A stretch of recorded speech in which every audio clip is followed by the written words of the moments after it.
Hello, students. Good afternoon, and welcome to this recall session. So, first of all, I really hope your exam went well. As far as Derma was concerned, I could see that the questions were simple, and most of the questions were related to the topics which we have discussed, which we have had questions about and revised and revised. So, I'm sure you'd come out of it in flying colors. So now this is a recall session and an advice that don't start your marking yourself based on these sessions, because as you know that these questions are have been told by you, so they may not be the exact questions or the options may not be exact. And as we see every time, there is a lot of variations in what students tell us. So the purpose of this session is mainly to get actual questions from you and discuss with you that how you fared in your exams. Okay, so let's start. And I would encourage you to tell me any options or any questions that I'm missing out. Let this be an interactive session. So, coming to the first question, the first question was like, which of the following infections does not require male partner treatment? A very straightforward question. We have discussed various STDs, and we know that there is one STD that we always talk about called as bacterial vaginosis, which does not require male partner treatment. And it is even said that you see it in nuns and people who are not sexually active.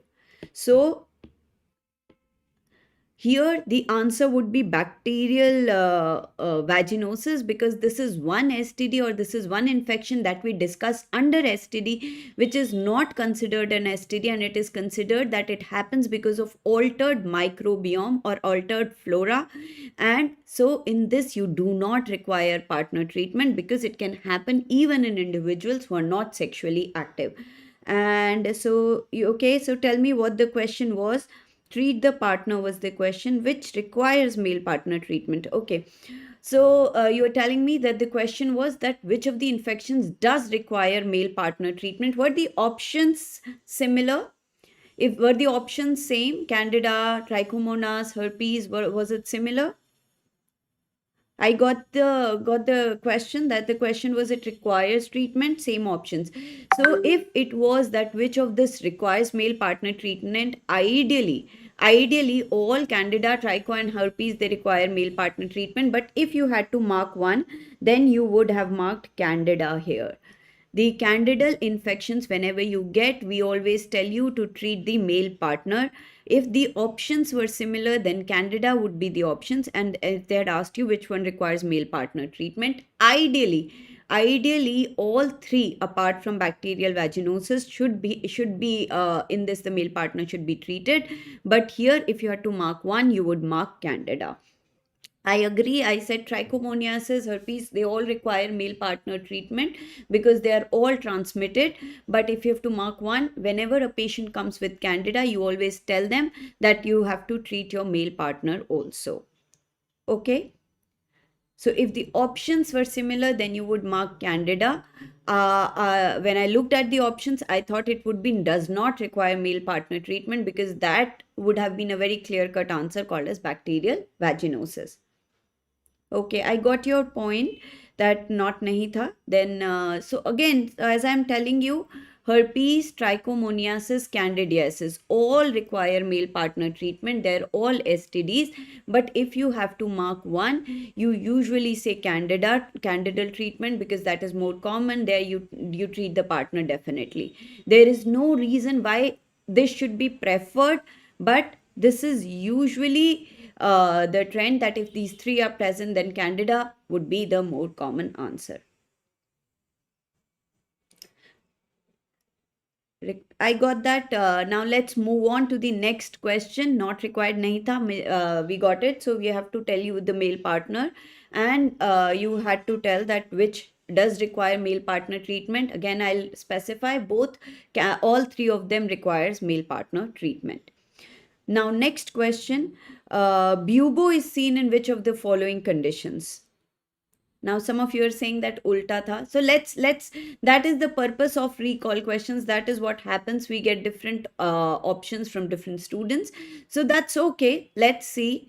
Let's move on to the next question. Bubo is seen in which of the following conditions? I hope this was the correct question and the correct options. Yes, I think it was. So yes, you all know that bubo is seen with LGV, and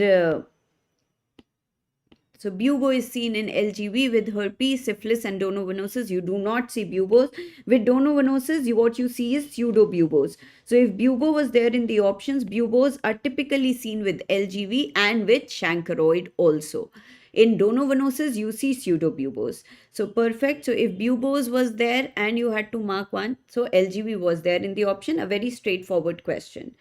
Moving on to the next question. What skin condition is characterized by presence of coral red fluorescence under a wood's lamp? If this was the image given and in the question they had asked you coral red fluorescence, we know that coral red fluorescence is seen with erythrasma, which is caused by Corynebacterium. We do not see Wood's lamp fluorescence with acanthosis, with allergic contact dermatitis, or with candida. So here the only option that is left with us is erythrasma. Uh, so this was not the image. That is okay. Okay, erythrasma was also not there in the option. Coral red fluorescence was asked, and what was given? So did they ask the organism under erythrasma का? उन्होंने erythrasma का picture दिया था.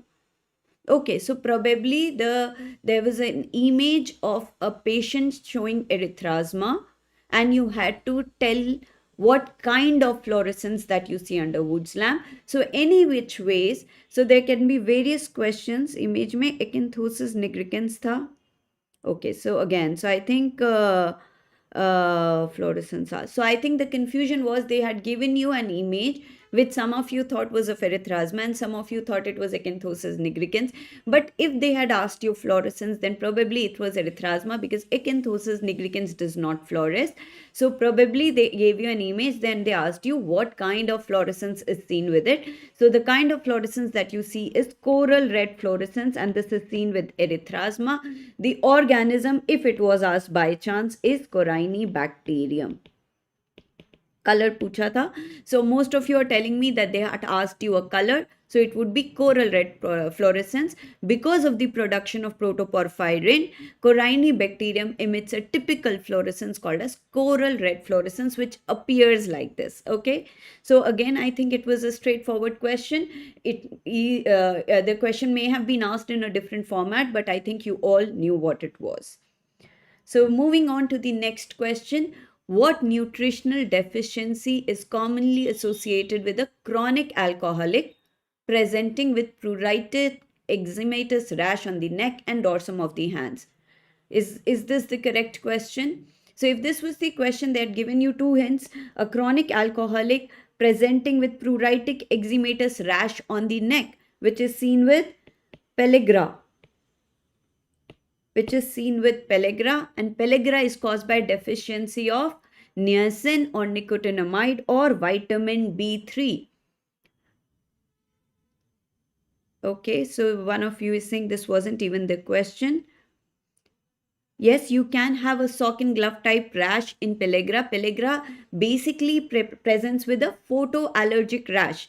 So you see rash on V area of the neck. You see it on the hands, dorsum of hands and feet. So typically in the photo distributed area you can see. So you can also call it a glove and stock like a rash.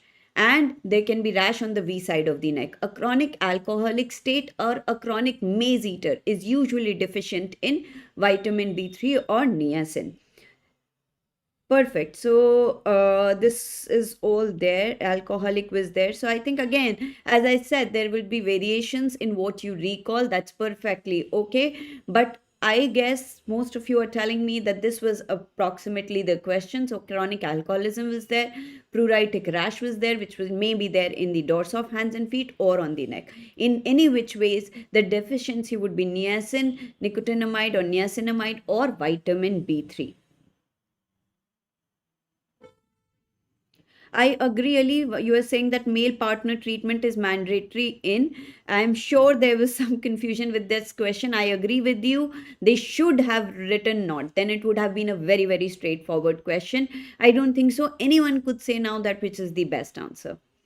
So we'll move on to the next one. I think that question would be taken care of, or there may have been some other inputs which we are probably not getting. So try to recall that question better on the male partner treatment, and maybe then we could derive at the correct answer. Okay, so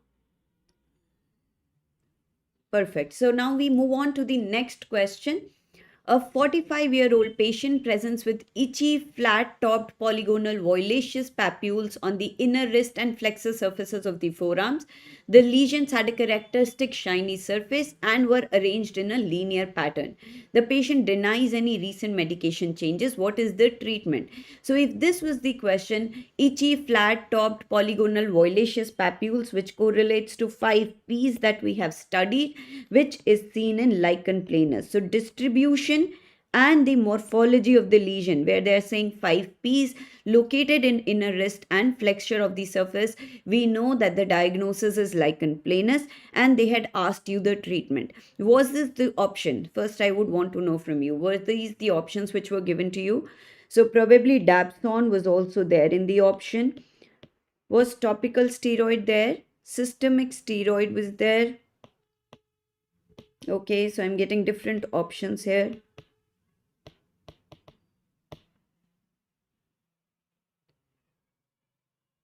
Okay, any other options? So see, if these were the options, so all of this, topical steroids, immunosuppressants, dapsons, and systemic steroid, they all are used for the treatment of lichen planus. But if these were the options and you had to give the one best answer, the treatment of choice here would be steroids first. So whenever a patient comes to you with lichen planus and it is localized to particular areas, we start with topical steroids here. But I am sure that there may be some confusion in the options. So if any of you can tell me all the 4 options which were there, and was this the exact question, that would help us better. So one of you is telling me topical tha hi nahi, and probably phototherapy was there in the option. So topical, systemic, dapsone, and antifungal. One of you is telling me topical was there in the option. Okay, so let's not get confused. If topical steroids were there in the option, and what was the question? Sorry, I'll come back to you. What was the exact question? What is the treatment in this patient? What is the best treatment? What is the treatment which is not used? So we all know that antifungal was there in the option, and that cannot be the answer. Steroids, topical, oral, dapsone. If these 3 were there, then again you would mark topical steroids. That would be my first line of treatment. In any lichen planus patients, I give topical steroids. If that doesn't work out, you give a short course of systemic steroids, and you can give dapsone also. So if all these 3 were there and there was a confusion between topical steroids, systemic steroids, and dapsone, I would say you should have marked topical steroids as the first option. Okay, so again, so I think in derma there is a lot of confusion about the options, and one question the examiner got confused. So again, I would, so if antibiotics, antifungals, we all know would not have been there. Even immunosuppressants are used in lichen planus. So we have to mark the best. If we have a patient who comes to us, the first treatment that we give them is topical steroids. If it doesn't work out, then we move on to systemic steroids, immunosuppressants, and dapsone, right? So here, if all of them was there, then we will say topical steroid.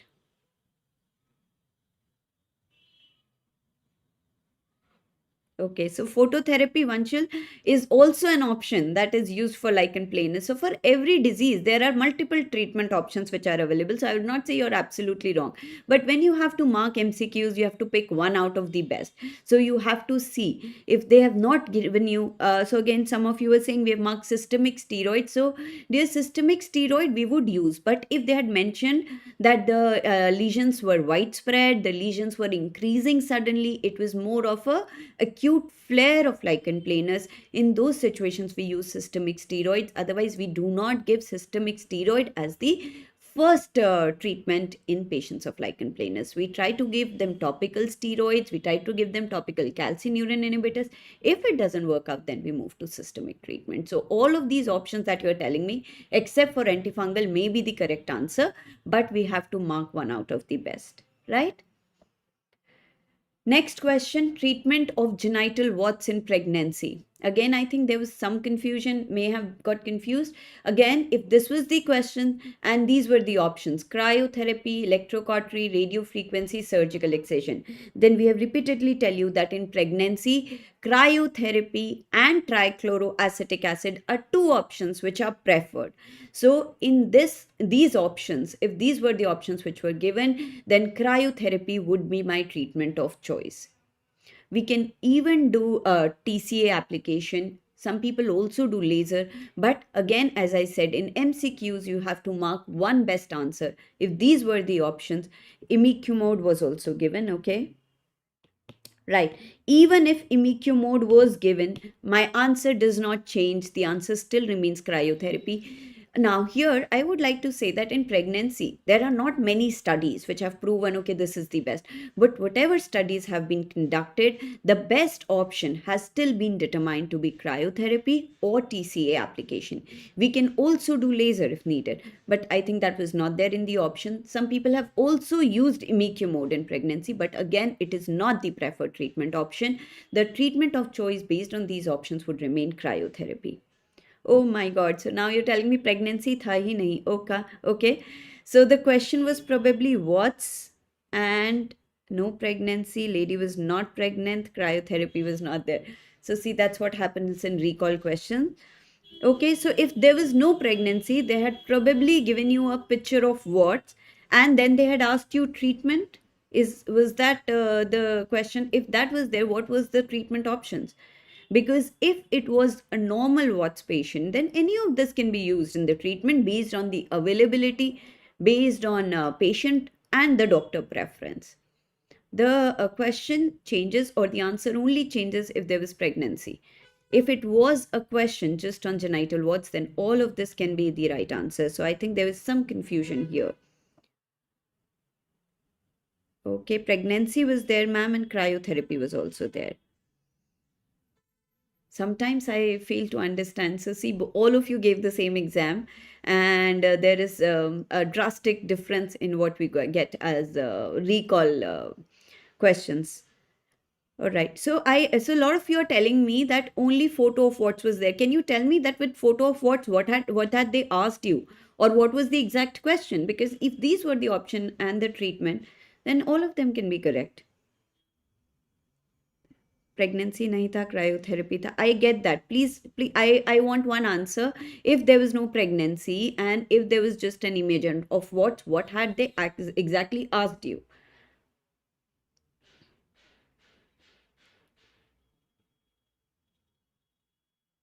Again, I think this is again a very, very confusing question, just like male partner. So because the whole gist of the question is changing. So if photo was given and they asked treatment and they had put all of these as the treatment options, I don't think so. There is some confusion there then, because there is no best treatment. When we talk about warts, there is a patient administered treatment, there is a provider administered treatment, and any of them can be used based on the site of the warts, the number of the warts, the type of the warts, the patient preference, and the doctor preference. So either they mentioned all these five features. If not, you cannot mark the right answer. 100. So one of you is saying 100% pregnancy was there. Let's go with that. Let's move on to the next question. I think there is super confusion here. So next question was, again, I think there will be confusion here because I was getting different questions here or different options here. Young male child with bleeding gums and arthralgia. Which vitamin deficiency is it commonly associated with? Before I start giving the answer, first I would let you guys fight over what was the exact questions, because I think that is still going on. Okay. Okay, so just to clarify, since I'm getting a lot of responses on the earlier question, if they had given you genital lesion and the lesions were on the vulva, and they had asked you treatment of choice, then if podophyllin was there in the option, that would be the correct answer. I would again state, if they had said that it was a pregnant female and they had asked you treatment of choice, the answer would be cryotherapy. If it was genital warts, small genital warts, as you're telling me, condyloma acuminata, nothing like Bushke-Lowenstein or something. So if they were small genital warts on the vulva, the treatment of choice would be podophyllin. So when a genital wart patient comes to us, the first treatment that we offer is podophyllin. So I think there the confusion, let's settle that confusion here. Non-pregnant genital wart, podophyllin; pregnant, cryotherapy, right? So I don't know now what the exact question was. Either of these was the question, and that would be the answer. Now, okay, so very confusing, ma'am. Gum bleeding is there with bowing of legs and rachitic rosary. Okay. So see, again, I understand this because some of you told me about this question. If there were bleeding gums and some bone deformity in the form of swelling on the bones, bone pains, hemarthrosis, the answer would be scurvy and the deficiency would be of vitamin C, because we all know bleeding gums is a feature of scurvy, and a vitamin C deficiency can also manifest with physical features like scorbutic rosary, and you can have some swelling on the bones, some hemarthrosis, some tenderness, arthralgias. Okay. So bone pain was there. If bone pain was there, again scurvy would be the answer. So if they had mentioned any of these, because I understand some of you told me that there was bowing of legs here, and that might have caused confusion between rickets and scurvy. Now the first thing that they are giving you is bleeding gums, and I think none of you denied that. So if bleeding gums is there and bowing of legs was there, or there was some joint pains, or some bone pains may be there, all of this can be there in scurvy also. We know that scurvy is associated with scorbutic rosary, right? So answer would be scurvy here. But again, please don't get confused. Please don't get disheartened. Maybe the question was different. That is what I am realizing today, right? So these are the questions that I have with me. If you have any other questions which I missed out on, I would want you to put it in the chat box quickly so that we can quickly discuss it and know. So bowing of legs and bleeding gums, if it was bowing of legs and bleeding gums, still please mark scurvy. Vitamin D deficiency is never associated with bleeding gums. However, vitamin C deficiency can be associated with bone deformities. Okay, perfect. So any other question that I missed out on or that you can recall from dermatology? I think there was some question on Rose Gardner's disease also. Was it related to microbiology or dermatology? So अगर वो erythrasma में they had given you color, yes, it would be red only. It is coral red fluorescence, so the color would be red. So Dr. Adnan is telling me there was some question on lymphangitis. So probably it was something related to Rose Gardner's disease. So Rose Gardner's disease or sporothrix kenkai can present with lesions in the lymphatic distribution. And so probably they had given you some lesions in the lymphatic distribution and asked you the diagnosis. That red lesion is from thumb to axilla after rose prick. Okay, perfect. Thank you so much. So I think there was a question in which they had given you a lesion which was present in a linear distribution from thumb to axilla, and there was a history of rose prick, and they had asked you probably the diagnosis. So the diagnosis would be Rose Gardner's disease or sporotrichosis, which is caused by Sporothrix kenkai. Very good. So there was a question on leprosy also. So can you please elaborate on then that? So thank you so much for telling me this question. Rose Gardner's disease after thornpick with streaking lesions. Yes, that is a very clear-cut question. I don't think so. There would have been some confusion on that. No. So if what's wale question may excision surgery will not be an option, especially if they had given you a genital lesion. So we hardly do excision surgery these days. We do it only for very, very large lesions, and you guys are telling me it was not a large lesion. Okay, so for leprosy, probably there was some description, nerve thickening tha. Leprosy में multiple lesions on abdomen, ulnar nerve thickness.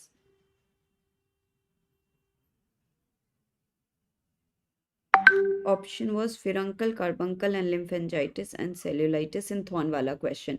Okay, so even if the options were furuncle, carbuncle, lymphangitis, and cellulitis, the answer would be lymphangitis because sporothrix kenkai or subcutaneous mycosis actually affects our lymphatic system.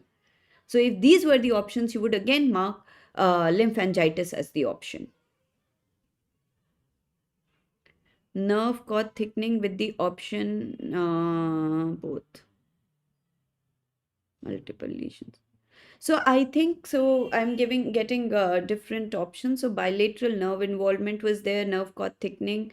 So they had probably asked you a spectrum of leprosy. They had given you a clinical picture, and they had given you some nerve thickening, and they wanted to know the spectrum. So broadly, it would not have been difficult for you. We know that if the lesions were fewer, you would mark towards the tuberculoid pole. If the large lesions were multiple, small, shiny, and associated with generalized nerve thickness, it would be more on the lepromatous pole. If the lesions were few, associated with loss of glands, loss of sweating, loss of hair, the answer would be tuberculoid pole. AFB was negative. So AFB was negative. So again, they are asking you about the tuberculoid pole. Multiple lesions, bilateral ulnar nerve thickness was lepromatous, tuberculoid, borderline lepromatous, and borderline tuberculoid. So again, since I'm getting multiple options and multiple answers with this one, so in leprosy, they had probably given you a nerve thickening and a clinical description where there were multiple lesions with bilateral nerve thickening. So then if there were multiple lesions, bilateral nerve thickening, it would be more towards the lepromatous pole. So BL or BL would be would probably be the answer if this was the exact question. So there was one question with child with bullae and vesicles on the abdomen. Most probable organism was asked.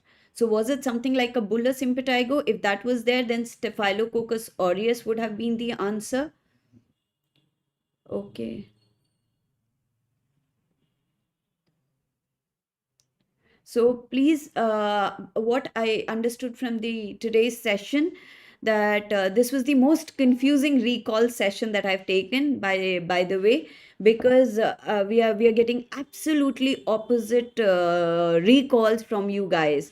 So I'm really sorry about that, but that is the purpose of recall session, and that is why in the beginning I tell you not to mark yourself based on these sessions, because it all depends on what you read in the exam, what was the question, and what was your frame of mind then, and whatever you marked.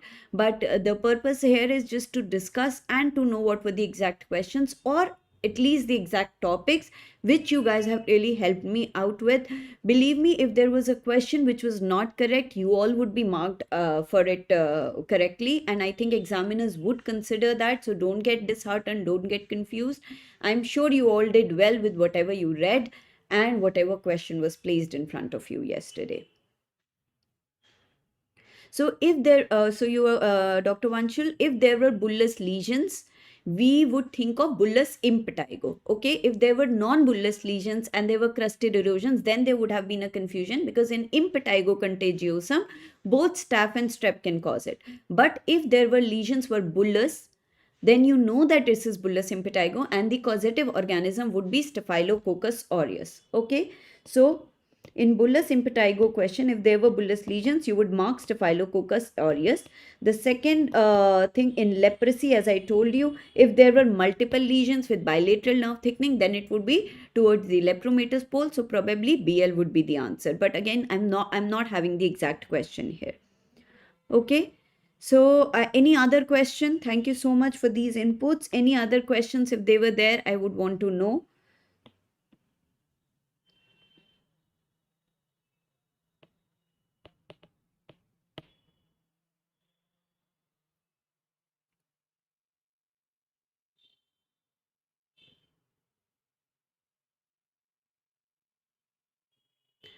Okay, so I think those were probably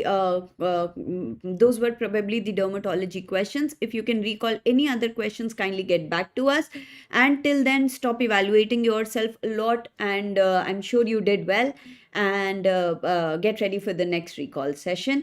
Thank you so much, everyone, and all the best to you.